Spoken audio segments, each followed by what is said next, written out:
Hi everyone and welcome to Cherry Red TV.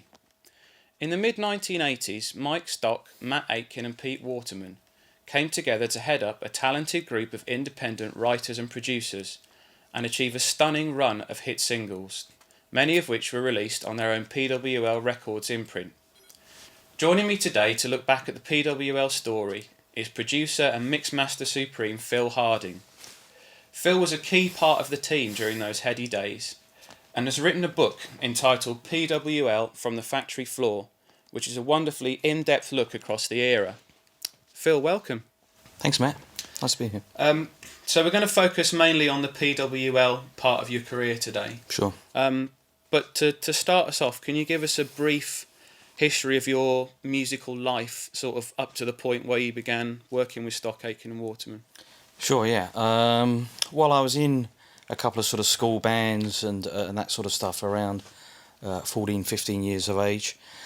And when my careers officer asked me what I wanted to do at 16, having decided not to do A-levels, I said I want to be in the music industry and work in a recording studio.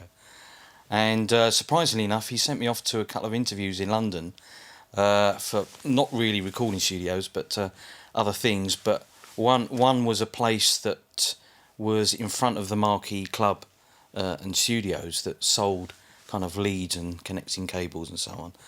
And they said to me, we don't think you've got the technical ability to work for us, but we hear the studio next door is looking for a T-boy. And got straight onto the phone when I got home, had an interview the next day and got the job the day after that. This was during the summer, having done my GCSEs. So I was very lucky to start as a 16-year-old as a T-boy in the Marquee Studios behind the famous Marquee Club. And as doesn't happen these days, I trained on the job as an engineer, kept my sort of musical enthusiasm for performing and composing going, and worked my way through as an engineer and got my reputation established at the Marquee Studios. And in the early days of my engineering, I did quite a lot of work for Pete Waterman and his former partner, Peter Collins, on their various productions that they did for Stiff Records. People like Tracy Allman and Roman Holiday, various other artists. And in those early days, I engineered some sessions for The Clash, quite a few other sort of rock bands, Killing Joke. I got quite established as a rock engineer, and then along came dance in the late 70s, sorry, and got quite into doing a lot of dance and pop.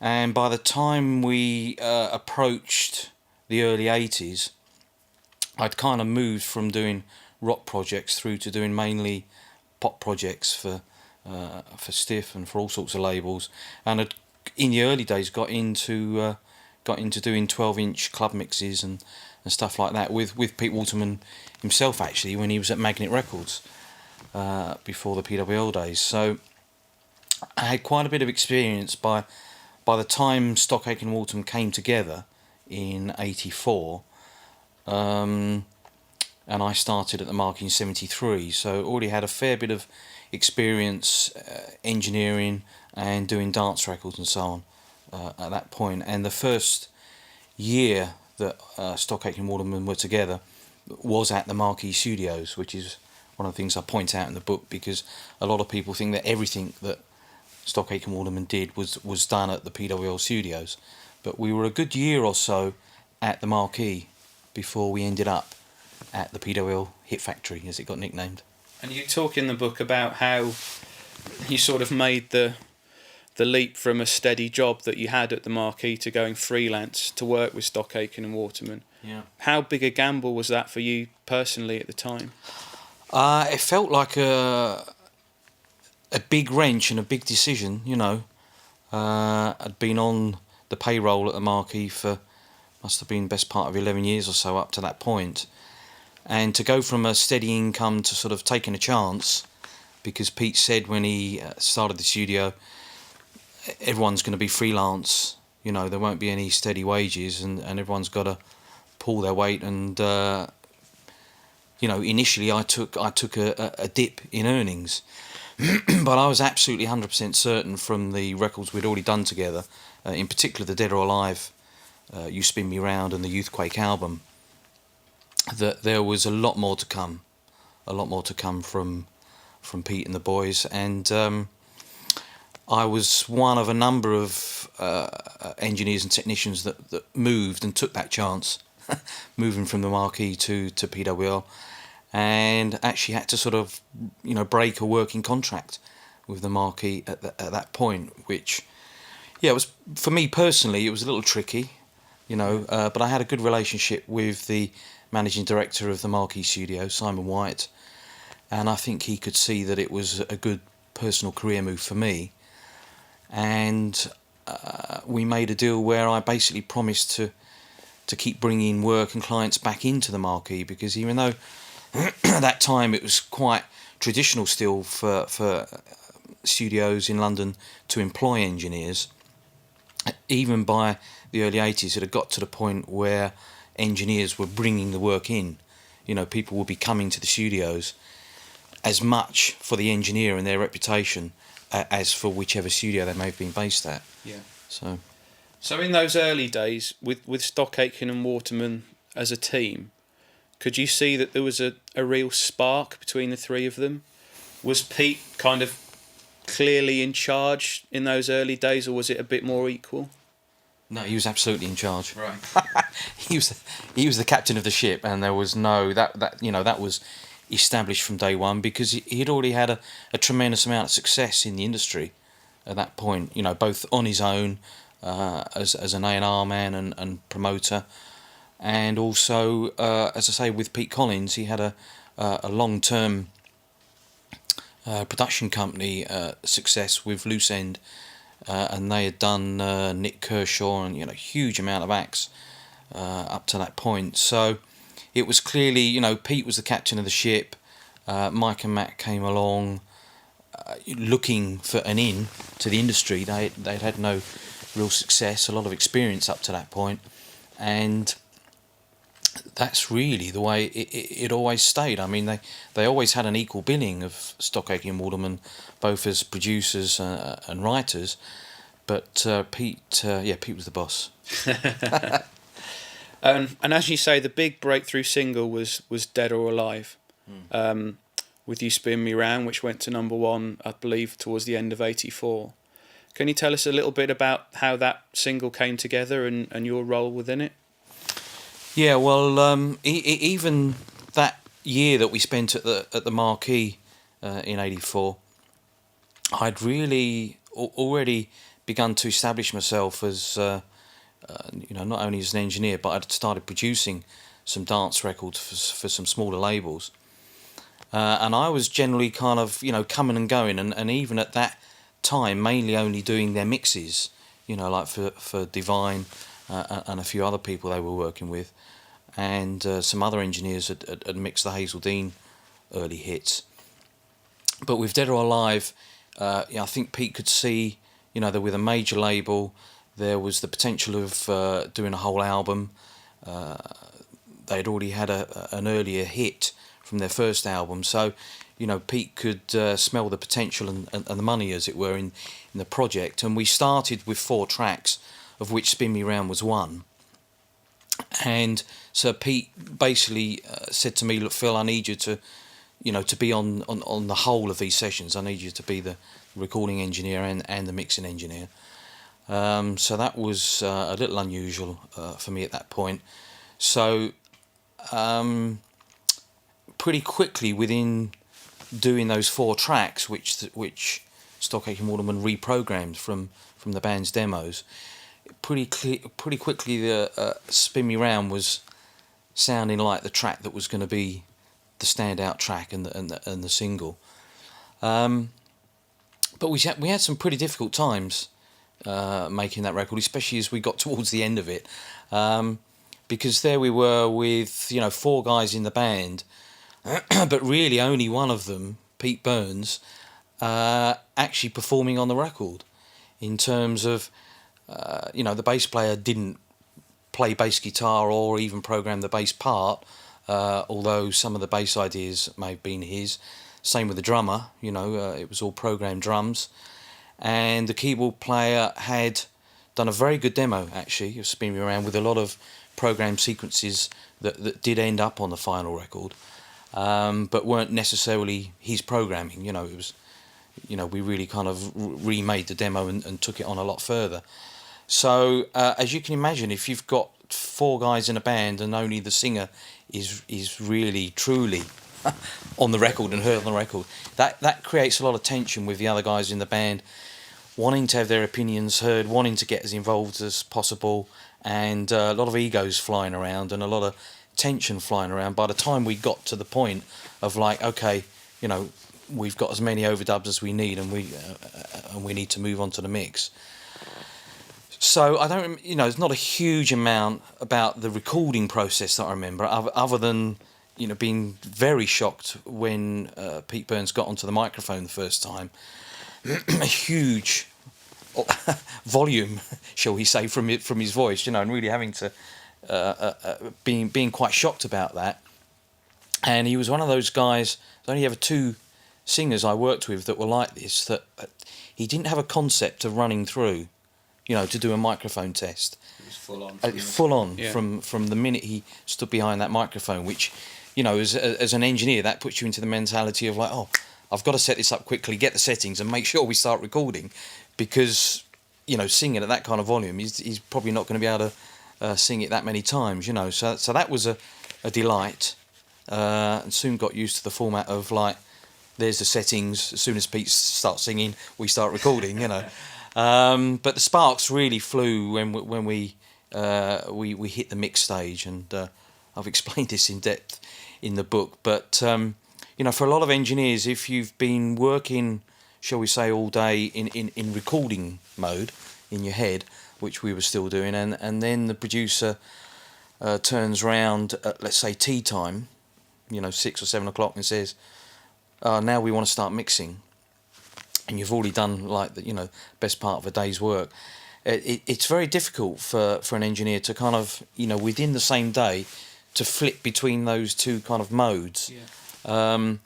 Because in my experience, mixing is done best starting the day in what I call mix mode. So you're thinking about how you're going to set the mix up and how you're going to achieve that final mix. So that wasn't good to start with, and pretty much at that point where we started mixing, there was a lot of disagreement between the band and Mike Stock and Matt Aitken. At this point, Pete Waterman wasn't in the room. Regularly, Pete would not be in the room during the recording process. He'd come back, he'd get the session going at the start of it all, and then he'd come back in for the mixes. That was his role as captain of the ship. Yeah. So at that point where we tried to start mixing, I remember Pete Burns and a couple of the other guys in the band saying, they wanted to do more overdubs. They wanted to carry on recording, and Mike and Matt very strongly feel, well, no, Pete says we should be mixing today, so let's get mixing. And if we feel that as Phil builds a mix up, we need some more overdubs, we'll do it. They just couldn't seem to agree. I was beavering away, getting the mix set up and getting going, and by the time Pete arrived at let's say 7 or 8 o'clock, we were in full blown arguments between the boys and the band. So and Pete walked into this, and as someone fresh walking in and seeing a lot of tension going on, he very rightly said, "Look, guys, take a break, go home. In fact, you all go home. I don't want to hear each side of the story. If Mike and Matt say it's ready for mixing, then I'll sit down with Phil and we'll do the mix, and it'd be better if you're all out the room."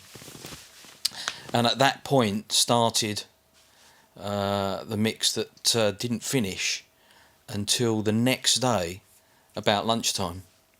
Long day for you then. So, as I've said in the book, it's probably the longest mix of my career, something like 36 hours. Although I suppose the first part of that first day, as I say, was still recording.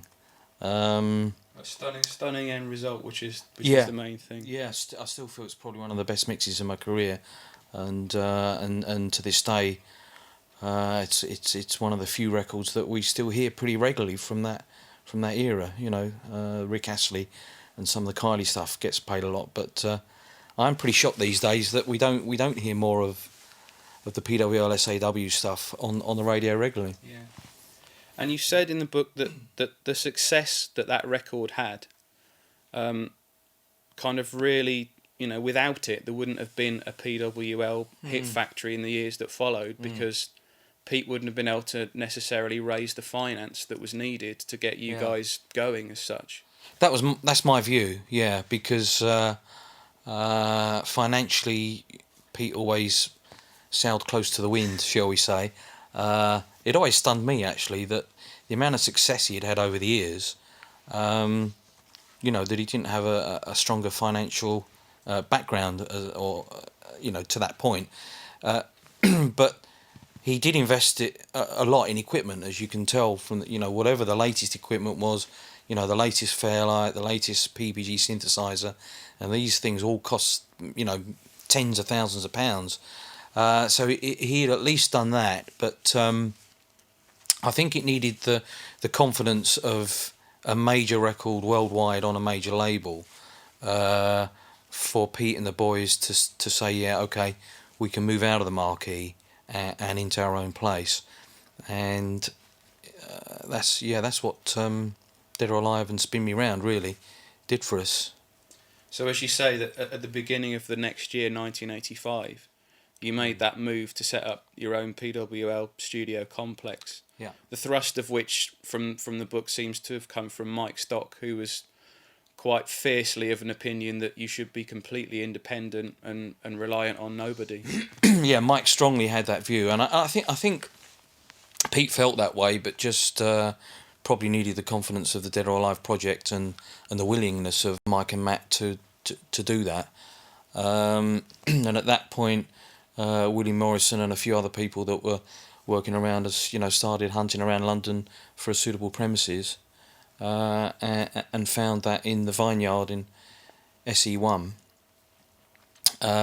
where the guy had closed down his main studio and was already in the process of setting up a new studio, but hadn't really got the finance to complete the project, and was probably looking for someone like Pete and Stock Aitken Waterman to come in and say, right, you know, we'll not necessarily get involved in the building work for that first studio that we had, but we'll come in and equip it, you know, and start paying you rent, and that's exactly what happened.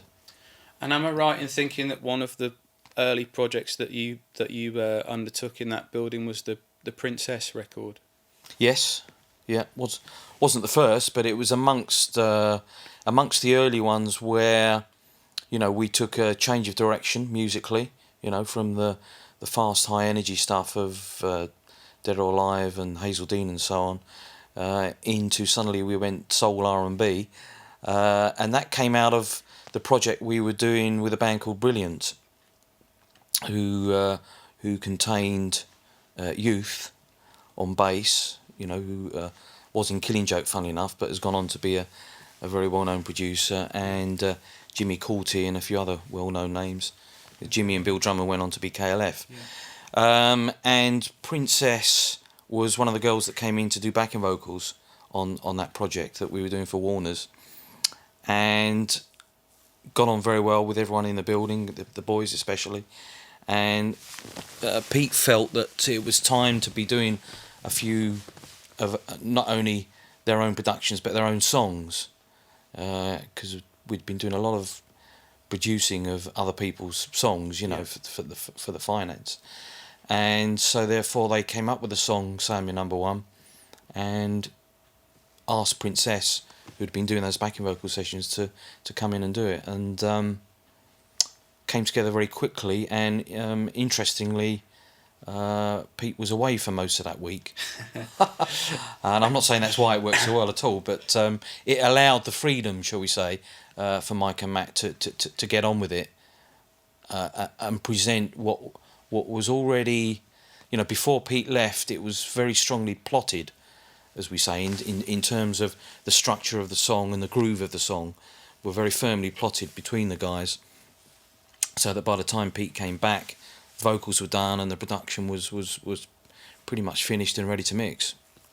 And it was also quite a crucial recording in that it kind of led Pete to start thinking about, setting up his own label rather than producing work or writing songs that were then going to be released on other labels. For others, yeah. Very much coming from Mike and Matt again, especially Mike Stock. Not only feeling we should be in our own studio and be working independently, but also not working for other labels and acts that have got their own songs. So, yeah, I guess Princess was the first amongst what became a long run.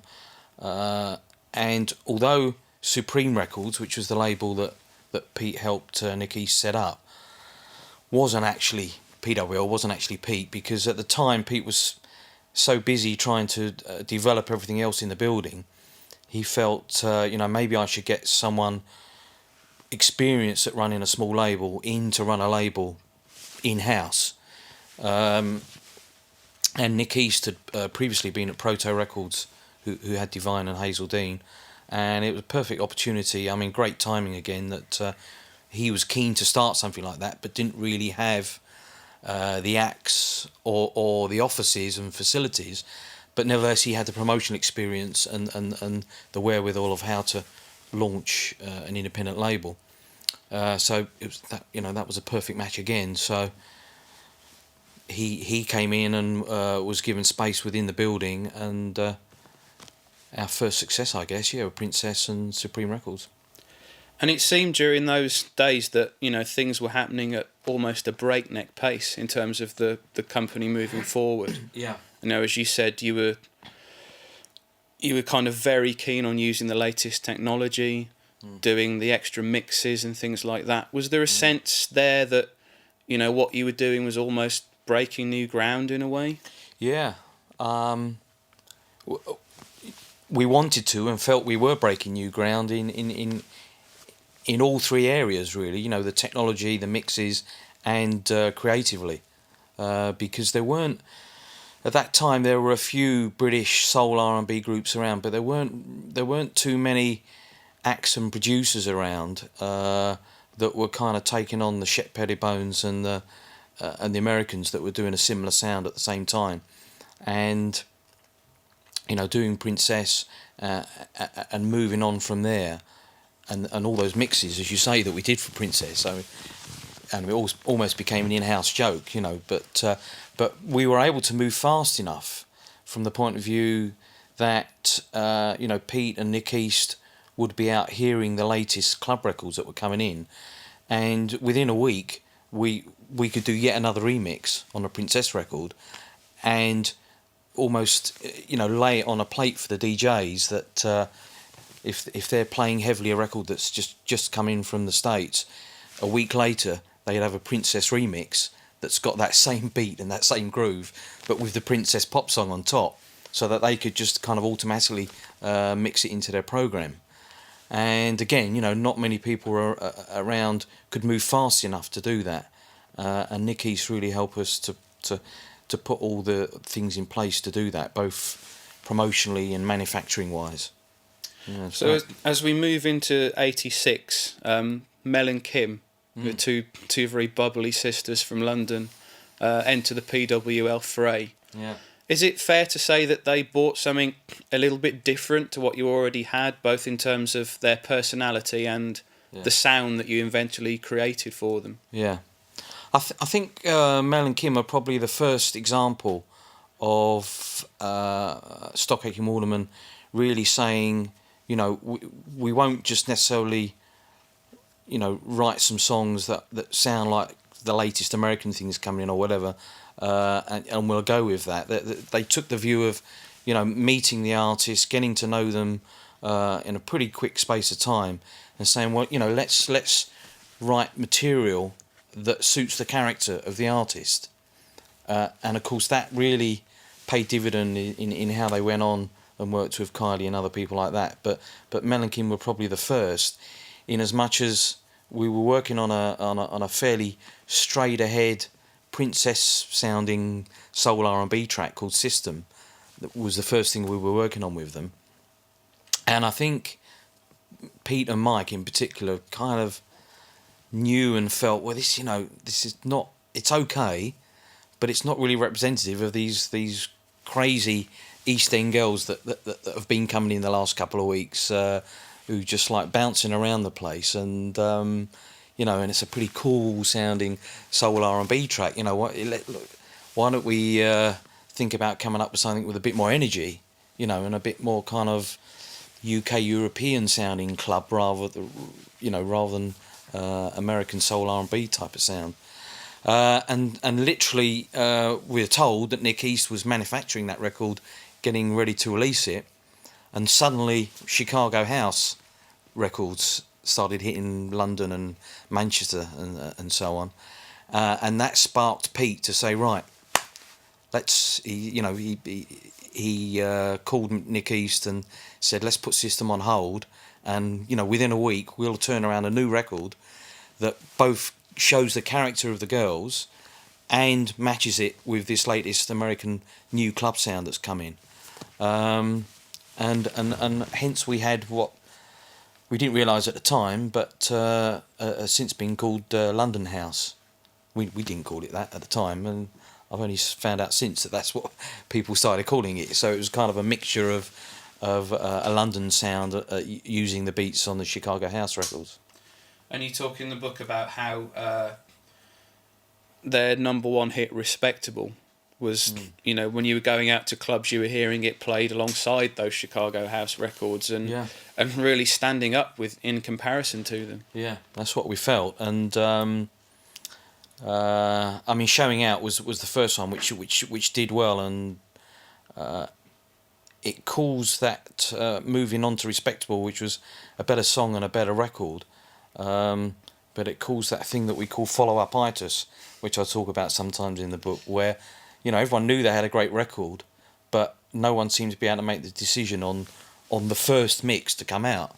But once we finally cracked that, yes, it was mix after mix, and it was great for me at times when I managed to get out of the studio and into some clubs and hear what was going on. And I specifically remember with Respectable, must have been out around the summertime, going on holiday to Ibiza, and exactly as you say, hearing it in a club, being very smoothly mixed in and out of a couple of Chicago House records, and I think the thing, for me and probably for all of us, the thing that stood out for us is we would use that groove and the beats and so on, influenced by them, but we'd put on top a much hookier pop song, and that was a sort of an interesting meeting that made something that was being talked about a lot and played a lot move from the underground to being really commercial and being in the charts.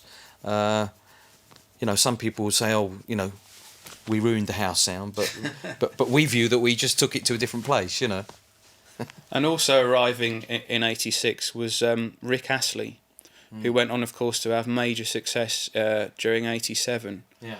But I think his actual introduction into the building was quite low-key, in a way. Yeah, very low-key, to the point where many of us genuinely thought he was the new T-Boy.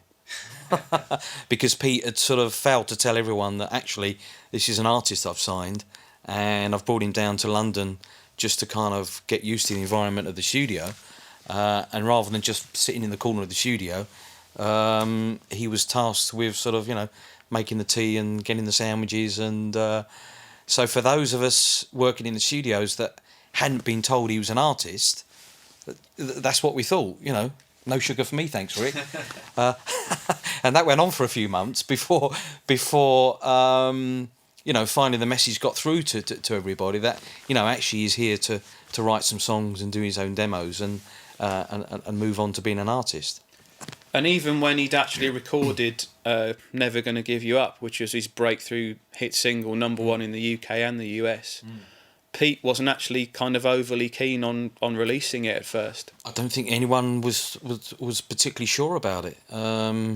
In its initial recording, and I've since discovered that I did the first mix of it, even to the level of a club 12-inch mix. people weren't sure about it. I don't think Stock Aitken Waterman was sure about it. Rick was the first of the PWL artists that got signed to a label outside of Supreme or whatever we had going on internally, and he was signed to RCA Records. So then the opinion of Pete Robinson, the A&R guy at RCA Records, also came into play. And to be honest, I don't really know. It was a track that was completed and was left sitting around for a few months. And in the meantime, it was thought, well, let's try something else with Rick. And we did a duet with Rick and Lisa, a sort of local South London singer called Lisa, who and Ian Curnow and myself wrote that song, and that in fact was the first release through RCA, and it was viewed that this will again be good experience for Rick, in terms of, you know, it'll get Rick out doing PAs and performing, and it did quite well on the club circuit, but didn't have any kind of commercial success. And the story goes that Pete heard what must have been my initial 12-inch mix of Never Gonna Give You Up at the Christmas party we had. Must have been 86. Yeah. And hadn't realised who it was or what it was, you know, and went over and asked Tops, our club promoter who's DJing, and said, "Oh, who's that? You know, what?" That's the way the stories come back to me from various other people. I haven't actually heard that from Pete himself, but and you know, Pete was told, well, that's Rick's record that's been done and is sitting around at the moment. And at that point, Pete went back in with Pete Hammond and started remixing it, and then it got reworked with Pete Hammond, and quite a few overdubs were changed. And what we now kind of know from that record are those sort of wonderful string and brass lines that were on it, which were actually Fairlight samples that Ian Curnow did, were added afterwards as well. And then the rest is history, really. Yeah. So moving on into 87, you say in the book that you consider that to be the peak year for you personally of PWL, even though in 88, 89 you actually had sort of more hit record sales, etc. Yeah. Why did you feel like that? Well, I felt it was our creative peak, because by 87, having had that success with Rick, and it was, you know, tremendous worldwide success with, you know, 2 #1 singles in America, and Never Gonna Give You Up being #1 in pretty much every territory in the world. And, you know, it was considered a very big thing to be #1 in America as well, although we'd had a #1 prior to that with Bananarama, with the cover of Venus. You know, to have it with something that was a Stock Aitken Waterman song as well, just was tremendous elation. And I think at that point we still had, totally without any kind of question about it, the full support of all the UK, European and American DJs with the work we were putting out, the different styles of mixes and the very forward-looking mixes. That, you know, everything was, because everything we did in the building, like I was saying with the Princess scenario, was always done with the DJs in mind. You know, are we satisfying the DJs? Are we missing a trick that we're not doing something that the DJs would like on this record? And hence there were so many mixes around of different things. And if America asked for a different style mix, you know, it was done.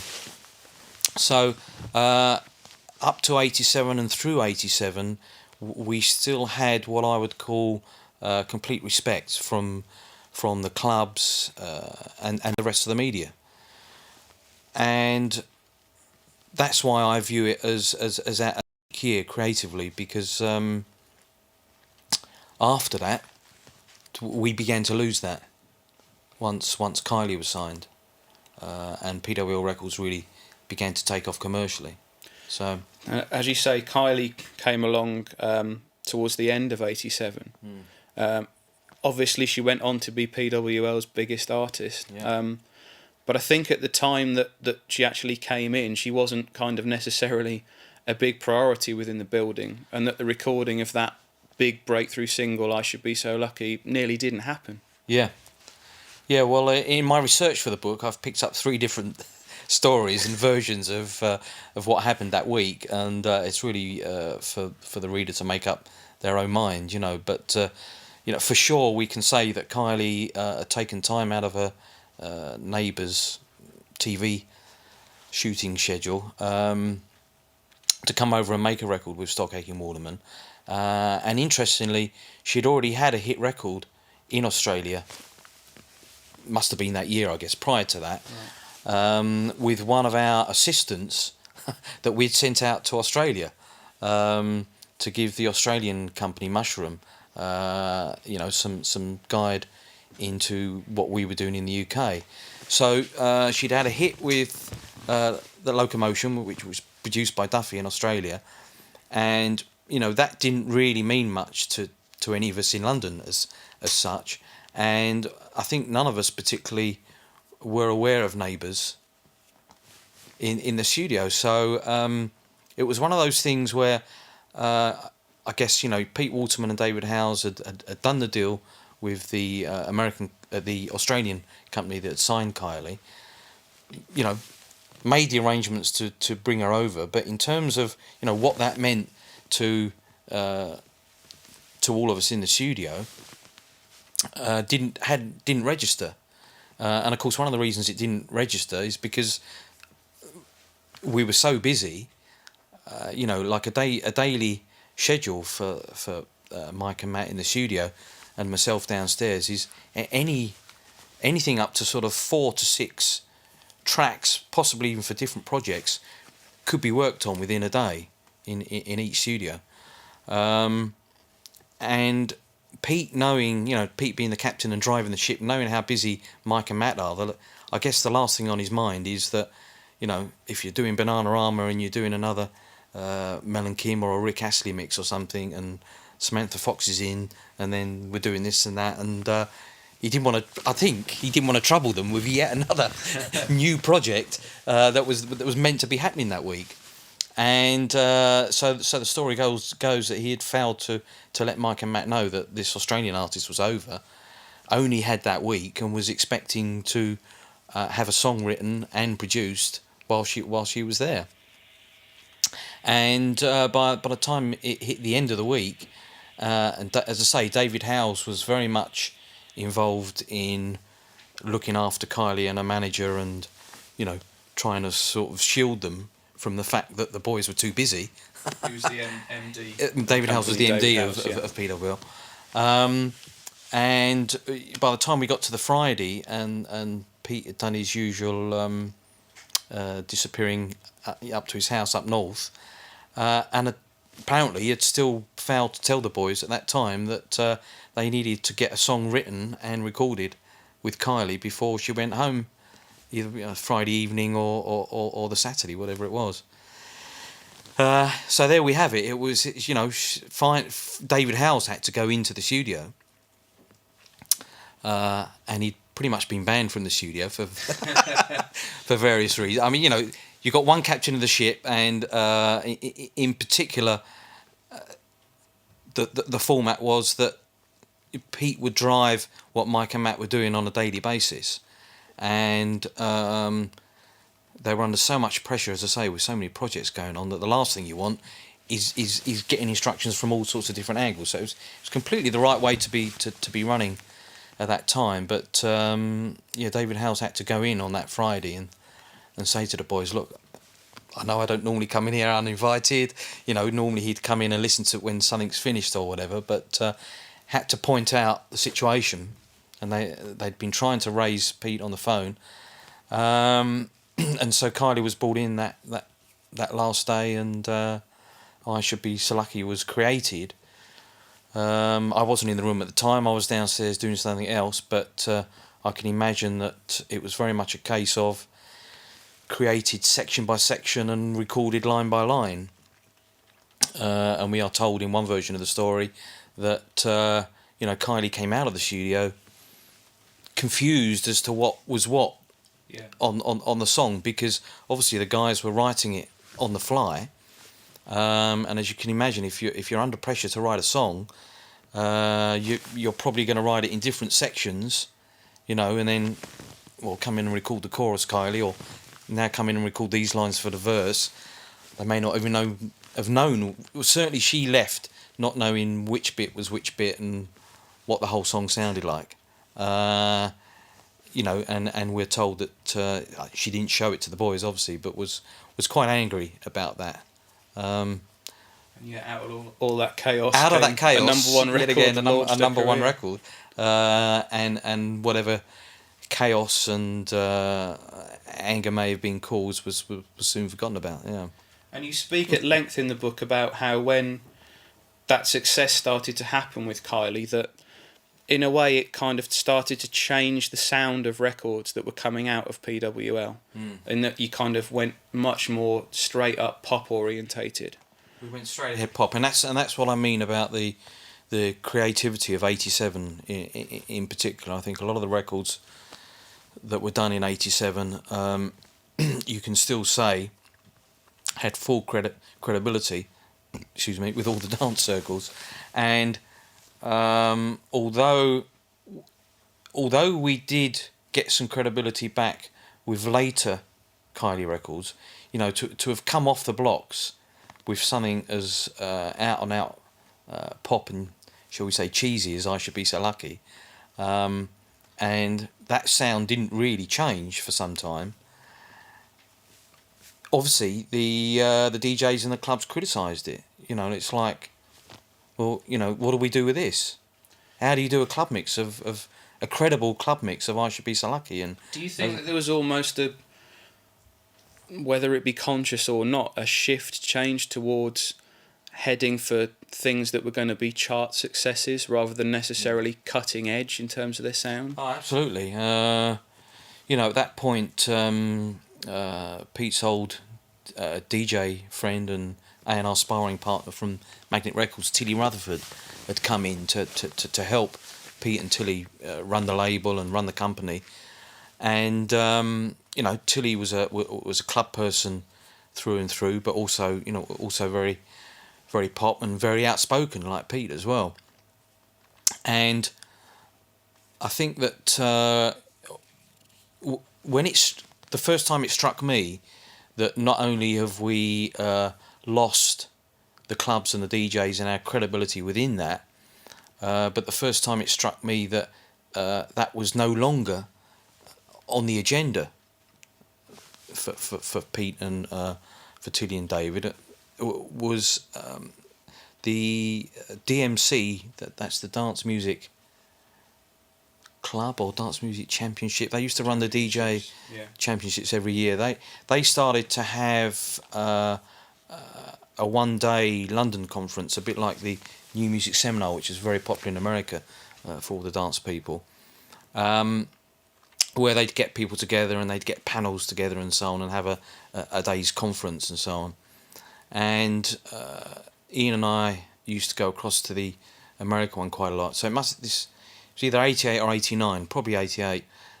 We'd gone to the one in London, and I'd got to know quite a few of the American DJs and top remixers by being at those conferences, and they'd come to this one in London.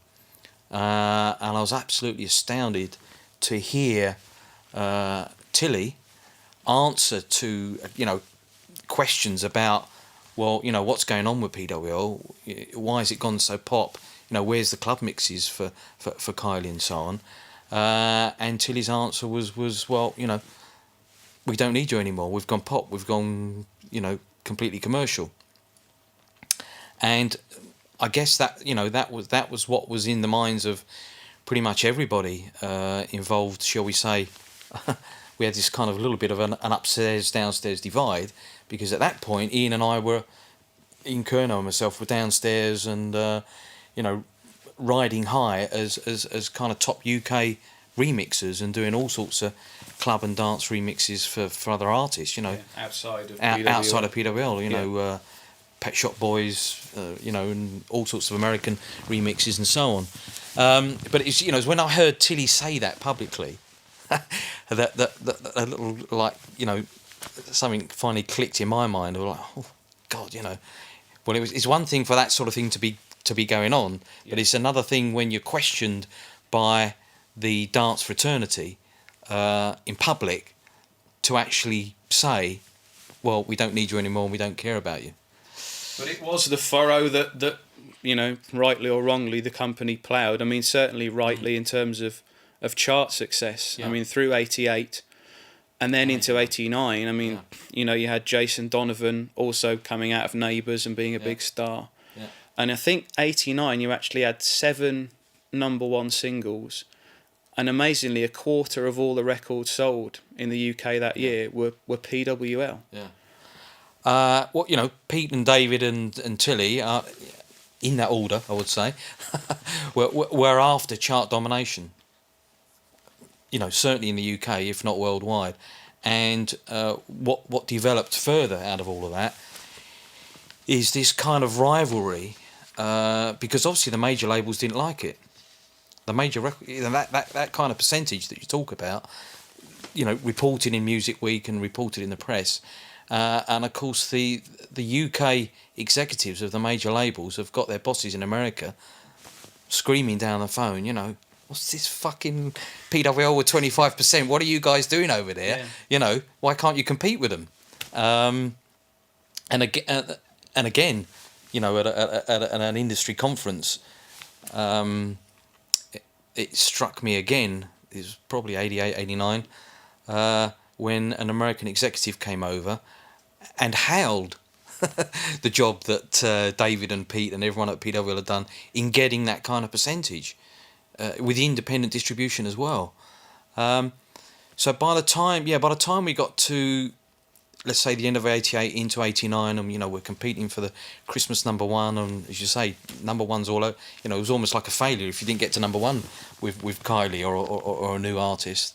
There was this feeling which, I don't think it wasn't something we were conscious of so much in the studios, which is why, I've written, as it were, from the factory floor, and I've not really talked too much about how PWL was perceived in the media and all of that. But there was a very conscious effort to compete with the majors, to get up their noses, to rub it into them, and hence we had this kind of series of Music Week articles. Have you seen those adverts? Yes. Series of Music Week adverts where you've got, which were very cleverly done and very well constructed, where you saw, Pete and David Howes blowing their own trumpet, putting yet more gold records up on the wall, and putting the kind of stats in of the success we were achieving. You can't. I've kind of criticised it in the book in terms of, that was, in a way, the start of the end, in as much as that what I'm saying is basically we became arrogant. Yeah. Became arrogant by leaving the club DJs and all those people that had built us up from 84 through to 87 to that success, and just kind of saying, oh, we don't need you now, now we've got all this. But of course unfortunately it was short-lived, really. And it seems as though it actually, right in the midst of that pop success in 89, Pete and other members of the team were kind of starting to realise that without that credibility in the clubs and with the dance music scene, that you can't just keep churning out cheesy pop with the same sound time and time again and keep having success for 5-10 years. Just not going to happen. Albums like Kylie's third album in particular, by that point, Pete was almost on you guys to say, look, let's go back to the old way of doing it, because we need to get this credibility back. Yeah, Pete was first to spot it, possibly with Tilly as well. But I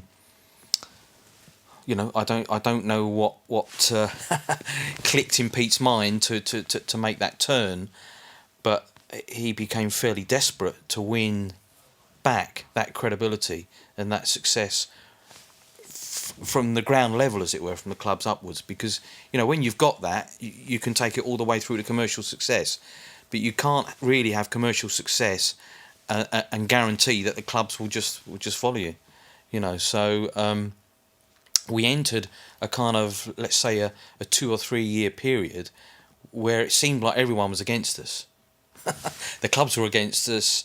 The media turned against us. The rest of the industry was against us, and yet, we were still signing artists and having number ones, and it's difficult to look into a crystal ball and say, well, this isn't going to last, and we've got to do something. But something obviously clicked for Pete, and suddenly, we were back into working like, let's do the club mix first. Don't care how commercial the song is. We'll do a club mix. We'll make it credible. We'll get it into the clubs. And then if there's a commercial pop song on top of it, then we make it fit somehow. And of course, that was, as you've written about at length in the book, very difficult to actually get that credibility back once you've lost it. Yeah, I'm not sure we ever got it back. That's and I think that's why from let's say late 90 into 91, unfortunately it was a downward spiral. The whole story is this wonderful upward spiral through the club's commercial success, and then unfortunately a downward spiral where Matt was first to leave, Matt Aitken in 91. Ian and I left in 92. Pete Hammond had already left the building by then, and Pete and Mike Stock, bravely carried on for a while, and eventually Mike Stock left as well. So it's and yet Pete came back later on in the 90s with Steps.